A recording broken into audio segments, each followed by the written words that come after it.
Boxing Ego here. If you like this video, make sure you hit the like button and also subscribe to the channel and hit the bell icon on the top of your screen to get notified when the latest new content drops.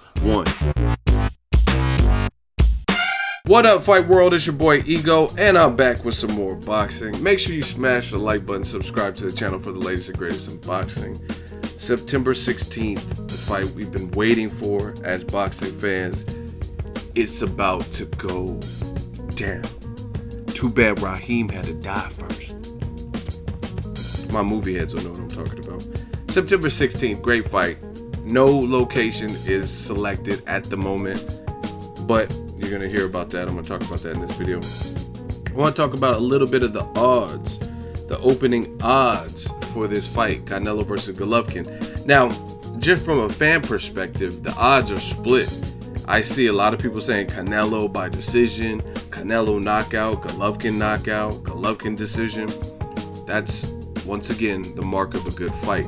When people can't quite pick it, right? You know what I mean? And you have to eliminate some of the fans are radical Golovkin fans and they're never going to go against him, or radical Canelo fans and never go against him. But even the diehard boxing fans that are usually pretty down the middle, you know what I mean, and neutral, and they just like good boxing, even some of them are split. So 2017 has been wonderful, and I'm looking forward to it. Now, the opening odds have come out for GENNADY Golovkin, Saul Alvarez, September 16th. We don't have an actual date, and this is also subject to change. If you know anything about sports betting, this can change up to, I believe, the night of the fight, maybe a cutoff point.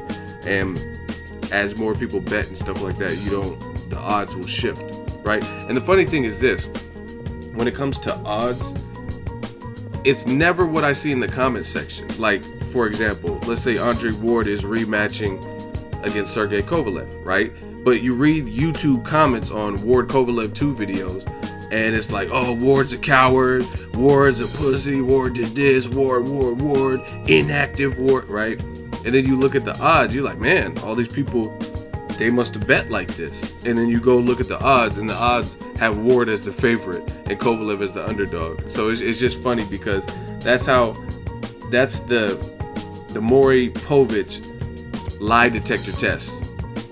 You are not the fun, you know what I mean? That's how you could tell who's full of it and who isn't, because people never put their money where their mouth is. On YouTube, they'll get on here, oh yeah, Golovkin gonna do this, or oh yeah, Canelo gonna do this, or Ward coward, right? And they put all this keyboard warrior stuff, and then you look at the odds and you're like, hey, wait, I thought Ward was a coward. I thought Canelo was this and that, chicken and all that. Why is the odds so close? You know what I'm saying? Because once again, people type all these freelance comments, but when it comes to putting money up, that's the thing.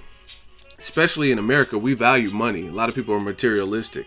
You know what I mean? Not everybody, but a lot of people are materialistic. So when it comes, there's a threat of actually losing something.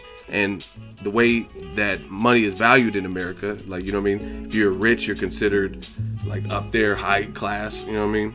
That doesn't mean you're a good person or you have great morals. It just means you have a lot of money. But we look at these things. That's why people look to celebrities for their opinions. What does Ja Rule think? I don't care what Ja Rule thinks at a time like this, you know what I mean? But that's why, you know what I mean, Kim Kardashian or what Kanye said, you know what I mean? People care about those types of things because they look at celebrities as like godly, you know what I mean, because they have money. I don't. I'm not starstruck by none of these dudes, you know what I mean? I care what you're about as a person, if you're down to earth, and that the money didn't change you. If you were this way before the fame, how are you after the fame? I care more about stuff like that. But as a society, in general, a lot of people value money. You know what I mean? If you're broke, you're homeless, you're considered a failure, you're not doing good. You know what I mean? A menace to society, whatever people want to place you. So anytime you involve money, which is perceived as valuable, you can see what people really feel. Because again, why are these people not betting like their comments on YouTube? If Kovalev is going to knock out Ward, or if Golovkin's going to knock him out, why are the odds so close? Where are those people that are saying Golovkin destroys Canelo? Why is it so close? Why is it so tight? But anyway, back to the odds. I just had to throw that out there. But I got my odds from Bovado, which is one of the most popular. MMA uses it. They have all sports, really. Sports betting app, website. And they have Gennady Golovkin listed as the favorite. And it's at -185. Saul, Canelo. I was born ready. Golovkin, you are next, my friend. They have him at plus 150. So it's, I don't know everything about betting, but it's basically, it's in denominations of 100, right? So if you bet $100 on Canelo, the underdog right now, you bet $100 on him and he were to win, then you would get your original $100 plus $150. So you would get $250, right? Golovkin, since he's the favorite, you would get $100 or you would get, yeah, I think I said it right. Somebody correct if someone has a better way of explaining it. But bottom line is Canelo is the underdog, and right now it's pretty close. But if you bet $100, you will come up as of right now. But things shift closer to the fight. Like, let's say we see like pictures of Golovkin and he looks soft or out of shape, or we hear rumors that he's not looking good in sparring, or his media day he looks sluggish, then it's subject to change, you know. And people are like, oh man, I seen Canelo on the mix, he's looking crazy. And sometimes big investors, people who are balling, sometimes they shift the odds with crazy bets and stuff like that. So it's gonna be interesting. Gonna be interesting right now to see who, like, how this goes, you know what I mean? And if we get closer to the fight, will it change? Will Canelo, because the split is not that, the fight odds aren't that far away. It's not like Golovkin. And see, this is once again what I was telling people when it came to Gennady Golovkin pre-Kell Brook. Kell Brook and Danny Jacobs, okay, those are solid. Even though Kell Brook's a welterweight, but he's still a skillful fighter. But before those fights, you were seeing crazy odds where Golovkin was heavily favored, and he was like 20-1 or 80-1 underdogs, meaning it would be wise to put money on Willie Monroe, because even if you put a little bit of money up, if he somehow, some way pulled it out, since he was an 80-1, 100-1 underdog, then you would make a lot of money because Golovkin was so heavily favored in that bout. But you would have lost your money because he ended up losing the fight. 6-round knockout, if I'm not mistaken.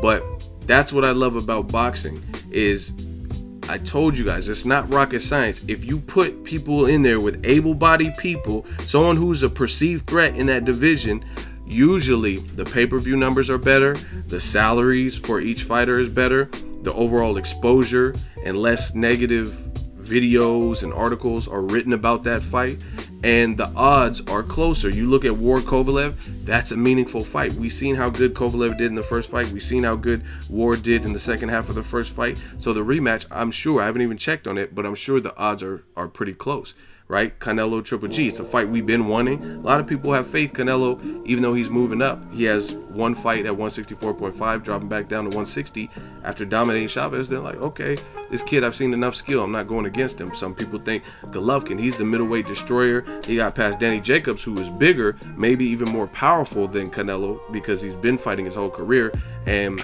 he didn't do the IBF weigh-in, so he rehydrated, probably bigger than what Canelo would, maybe. But if nothing else, he's athletic. But styles make fights. Jacobs, there were a couple points where he probably could have been more aggressive. Canelo, if he gets you hurt, he might unload everything at you. You've seen in the James Kirkland fight. And he has fast hands, so he might pop, pop, pop, pop, da, da, da, da, da. I'm loving it. You know what I mean? He might get you. But you can't sleep on Golovkin, too. He has power. He could be, I'm sure, getting an onslaught. If he catches you with a counter, he could buckle you back, right? Now, I don't really do the whole Hagler-Hearns talk.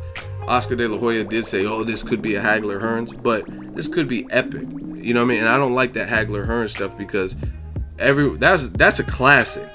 Like, if you're a real boxing head, that's an all-time classic. What they gave us while it lasted is a classic. So I'm not just comparing these new cats and these wannabe fight, you know what I mean? Because every fight's supposed to be, oh, Canelo versus Chavez Jr., the Civil War. That wasn't no Civil War. That was pretty boring. Canelo destroyed it, you know what I mean? So they put all these commercials together and green screens and really be trying to hype it and have you feeling like This is the Canelo versus Chavez Jr. Fuck Trump's wall. For liberty. Mexican pride. The Civil War. Captain America. You know what I mean? They're telling you all this stuff. You're like, oh, man, I can't miss this for $70. And then you see it, and Chavez Jr. barely even throwing any punches. So, yeah, I don't do that whole Hagler Hearns. They said that about Triple G versus David Lemieux. That wasn't no Hagler Hearns. That wasn't even Martin Lawrence versus Hearns. That was a better fight. You know what I'm saying? David Lemieux was completely controlled and dominated with the jab. Then he got knocked down and then punched while he was down. And then he got stopped. And it wasn't even that emphatic of a stoppage. It was a stoppage. You know what I mean? He was getting bullied or whatever. And it wasn't going his way. He needed a knockout to win. But like I said, I had more fun watching Tommy the Hitman Hearns and Martin. At least I laugh when I see Martin come out. Gina! Whoa, whoa, whoa. And his face was all lumped up. But those are the odds. Golovkin is a slight favorite currently. But again, that stuff can change as we near the fight and people get to see. You know what I mean? HBO does their specials. Hopefully they do a face-off. And those things could impact how people perceive the fight. But right now, it's just a great fight. Now, the last thing I want to talk about, Goldenboy Promotions, their official verified Twitter account, they did a poll. The question was, tell us where you would want boxing's biggest fight to take place, September 16th. Hashtag Canelo versus Triple G. And they had a list of places: Las Vegas, Dallas, New York, and Los Angeles, right? And you should see it on screen at the time of this video. Dallas won. Dallas, Texas got 43% of the votes. And a close second was 10% less, 33% Las Vegas. And in my opinion, those are the best options. They also said stuff like the UK, but this fight doesn't make, to me, it doesn't make sense in the UK. Why have two guys who came to America to make a statement and make a name for themselves, which they've done, especially Canelo, he's the A side, and then put it in the UK where a lot of Americans wouldn't be able to travel or make accommodations to go see it. And this is no shade to the British fans, but neither guy is British. Even though Canelo looks like he could be a, hey, cheerio, you know what I mean? Looks like he could be a Brit. He's not, you know what I mean? So even though they got offers or whatever, that doesn't make sense to me. New York, I don't, unless he was fighting like Cotto or something, it doesn't really make sense. Even though Golovkin's done good on the East Coast, I don't see it making more sense there. I think it's a West Coast fight for sure, or Texas. Me personally, I'm a West Coast dude. I'm in California. California Part 2. California Love Part 2 without Stray. You know what I mean? So I would love to have it in closer to me, but that's just the fan in me and less of an expense. The real place it should be, in my opinion, is Texas. Dallas for sure. AT&T Stadium.